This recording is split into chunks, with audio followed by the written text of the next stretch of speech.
Tigas naman na ito.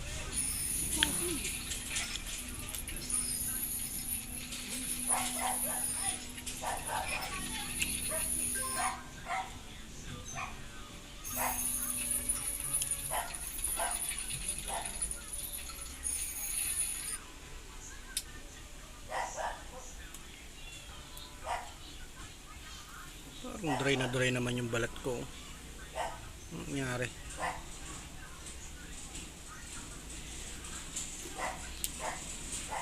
Bakit nga ba? Parang kulang ako sa dilig ah.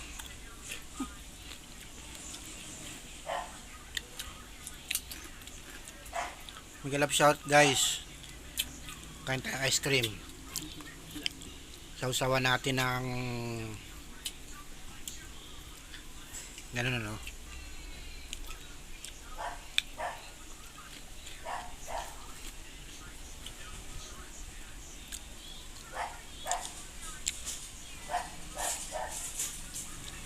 Wala na kami makain guys. Ito na lang yung hapunan namin.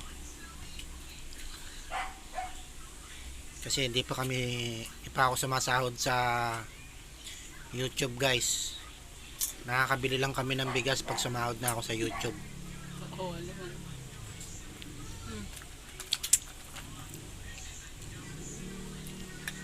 Narinig nyo yung guys. Makakatingin lang ulit kami ng bigas guys pagka ng kanin pagka sumahod na ako sa YouTube.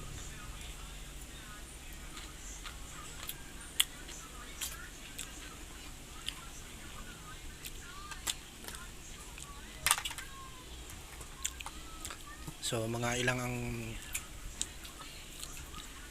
isang buwan pa yung guys.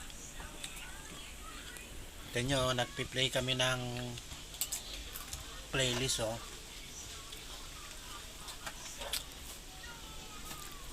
Para lang makaipon ng revenue guys. Tapos tinan nyo yung balat ko guys oh. Tuyot na oh. Bakit nga ba tuyot na yung balat ko? Wala stick na yan.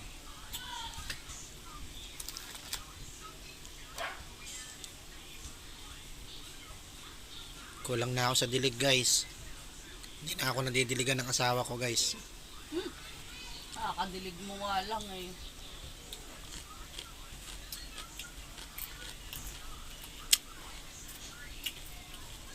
Ay, kalabaw.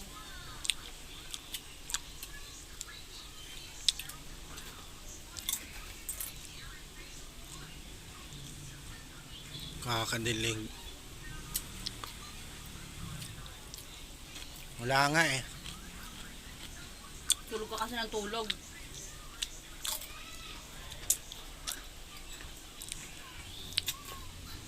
Ganun talaga. Parang ibang flavor, hindi siya bagay, no? Yung hindi cheese. Yung Pwede kulay rin. red, hindi masarap yun rin. Masyado kasi maalat. Maganda nga dyan ano eh. Yung nachos lang. Yung walang masyadong lasa.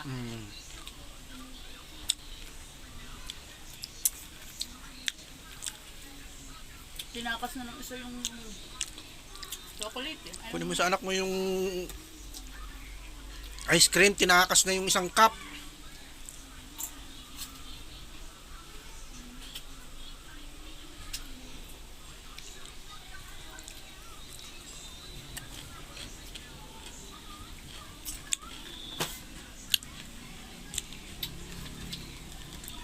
Kumain ng 5:30. Nagmerienda ng 7:53. Actually guys, kakakain lang namin. Mga alas 10 magugutom ka na naman yan. Ulam namin ay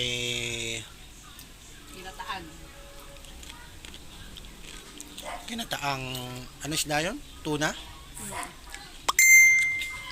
Ginataang tuna na may Puso. puso ng saging. Maga kami naghapunan. Mago mag 6 PM dito. Tapos na kami kumain.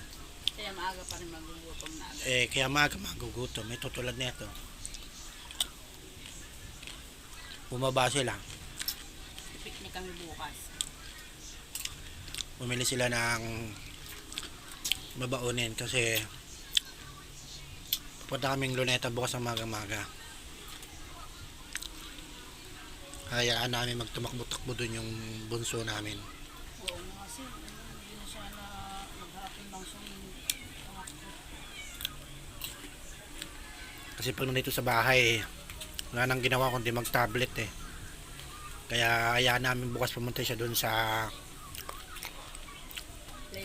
playground. Wala mo na siyang tablet ng ilang oras para magpawis.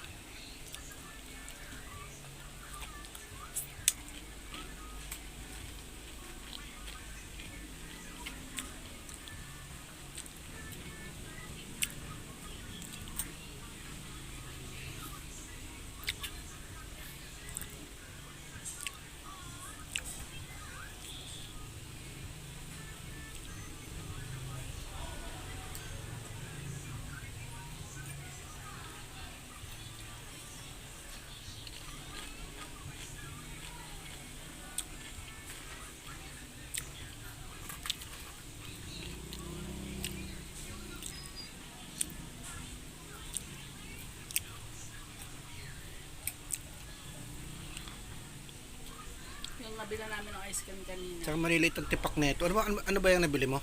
Ganon din. Hindi yung binibili natin. Tortillas. Dapat yung pula. Alat yung pula, barbecue. Hmm. Ang nakaraan yung pula yung binabili ko, hindi ko nagustuhan. Hindi sila bagay.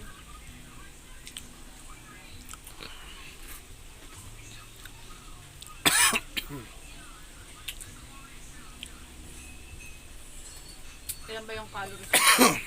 Yung si Sia. Mama, ilang calories? Yung ganito kadami. Okay, May, HK Vlog, kung makapanood mo to.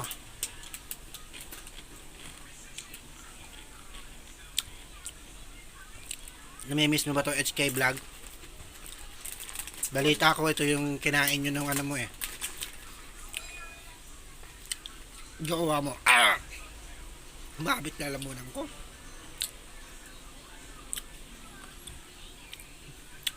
Baka hindi pa natin ito ubos. Ubos niya na yung ice cream niya dun. Malamang, pinas-pasan na yan. Binili lang namin guys, ano, Anong tawag doon? 1 pint, ano no. Tapos ito lang yung kinuha namin. Tinakbo na ng anak namin yung halos kalahati ba.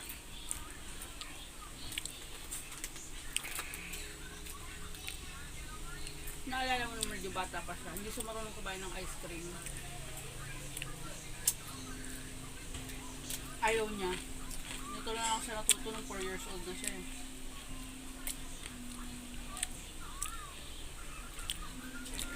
Kahit yung asawa ko guys, siya. Nung una, natatawa siya pagka kumakain kami ng ice cream sa kaganon. Sinasausaw ko rito. Natatawa siya. Ano daw lasa. Saka yung price sa Sunday na Kaya ba't di mo subukan? French fries saka ano, Sunday na ice cream. Hindi kaya french fries. Pwede rin dyan yan. Masarap din yan. Basta yung french fries medyo ano ha, Crispy. crispy yung pagkakaprito. Magyulan to tayo.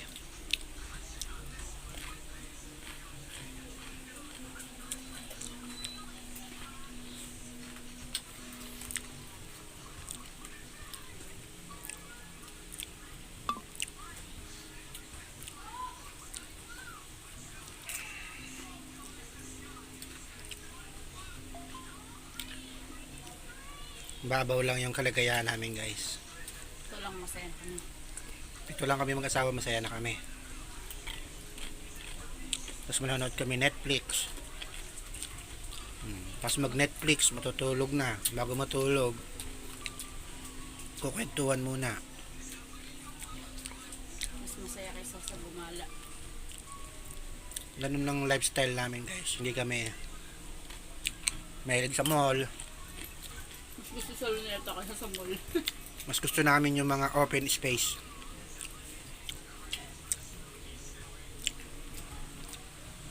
Sa mall pag wala kang bibilhin. Pag gusto namin kumain, yung mga pagkain galing restaurant, papadeliver na lang kami dito sa bahay. Sa bahay kami kumakain. Iniiwasan namin as much possible yung sa mall.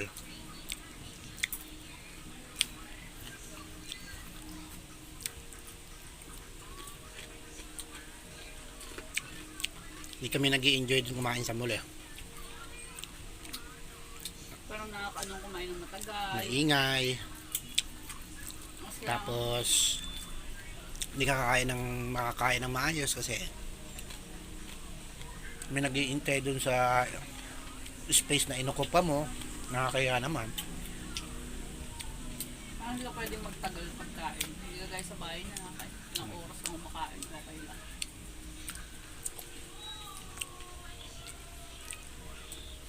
Kaya mas prepared ko yung mga ganito guys. Kahit may mga bisita ako,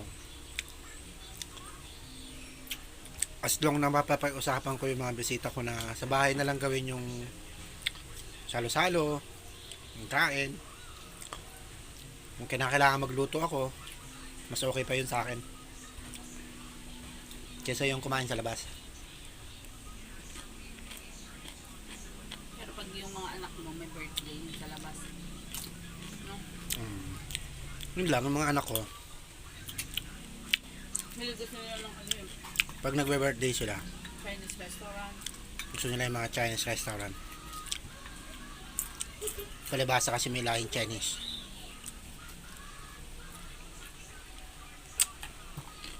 Siya, ubos na ba?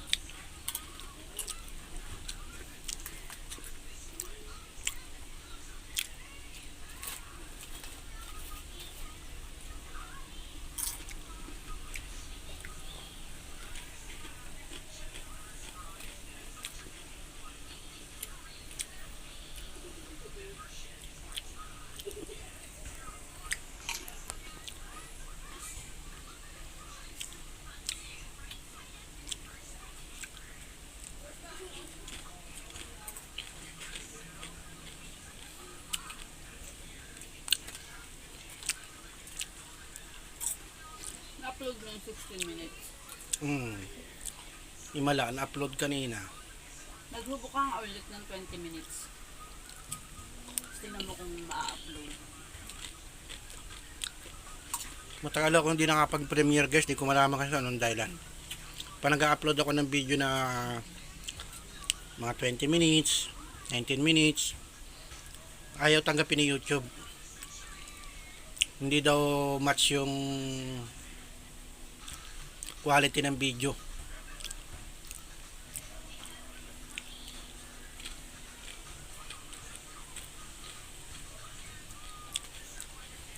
Kaya pansin yung mga video ko nasa 17 minutes lang, 16 minutes lang. Sa kaya tanggapin. Kaya if ever numabot sa 20 minutes to, subukan ko.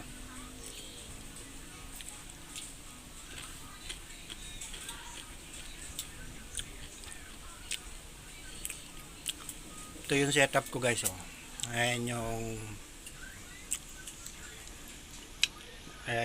B8 yung laptop sa awa ng Diyos na pagawa na, mabilis na yan, hindi na siya parang di-oling guys na kailangan painitin ng ilang oras muna. Ngayon mabilis na siya, pag binuksan mo wala pang isang minuto nakapag-boot na siya. Tapos kahit ilang windows yung buksan mo, siguro maximum ng 6 o 7, kaya niya pa mag-play. Dati pagka ganyan dalawang windows, wala na. Hilahod na yung galaw niya. Ngayon okay na. Pinalitan siya ng ano, storage. Pinalitan ng SDD. SSD pala. Kasi corrupted na daw yon, tapos tinaasan yung memory from 8 gigs ginawang 16 gigs. Swerte ko lang yung boyfriend ng anak ko marunong palang gumawa, nag-volunteer. Dito ako nang gagawa, siya na daw gagawa. Sabi ko sige, paladala na lang ito ng pambayad, wag na rin daw. Siyempre natuwa ako, libre ako ayun, nagawa na. Kaya matagal din yan hindi ako nakapag live kasi nga yung una-una kong problema. Kaya ginawa ko nung hindi ako nakapag live, dahil bubisit ako dyan, pumunta muna ako ng Korea. Ginawa mo doon. Nagpalamig muna ako sa Korea.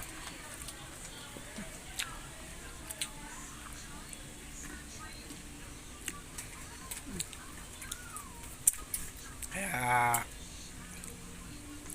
pag nasira ulit yung laptop, balik ako ng Korea. Sana all. Punta sa Korea. Ang tubig.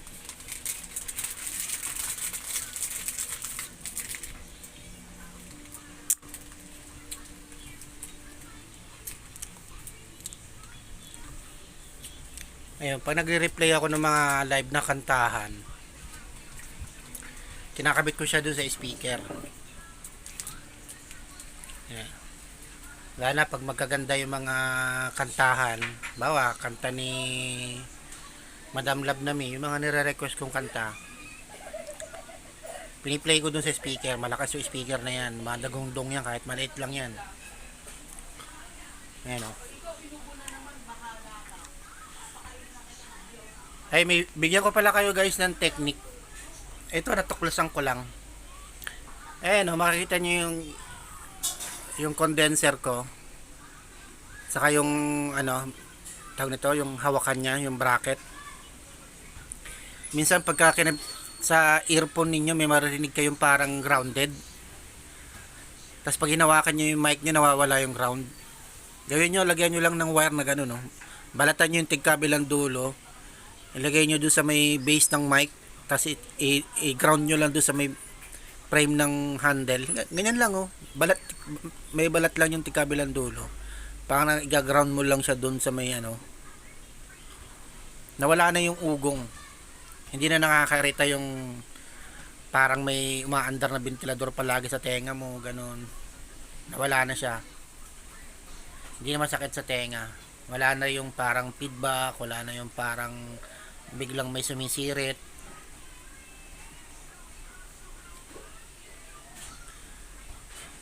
Yan, simple lang yan guys, subukan nyo lang. Tapos bumili ko ng webcam camera, yun. Naiya naman akong buksan pa nagda-live ako guys, kasi ano, ang laki ng sakop pala. Sakop yung buong barangay.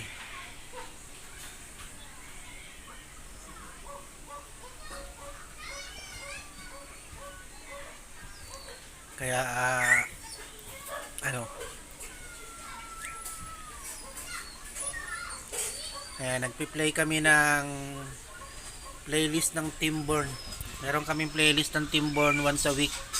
Isang 1 hour na video kada isang member. Depende kung ilan yung sasali. Sa ngayon yung kasali ay 12 member.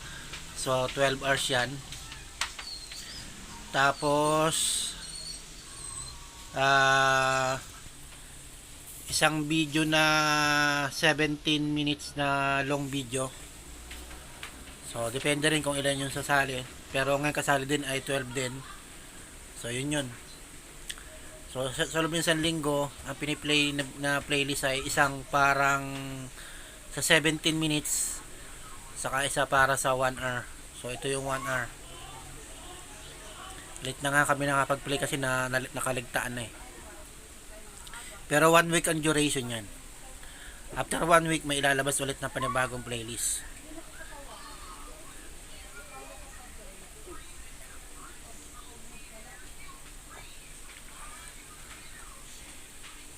So, yun lang guys. Maraming salamat sa pagsama nyo sa pagkain ng aming ice cream. So, baka maya maya tatry akong umakyat sa mga naka-live. Maraming salamat po. Thank you.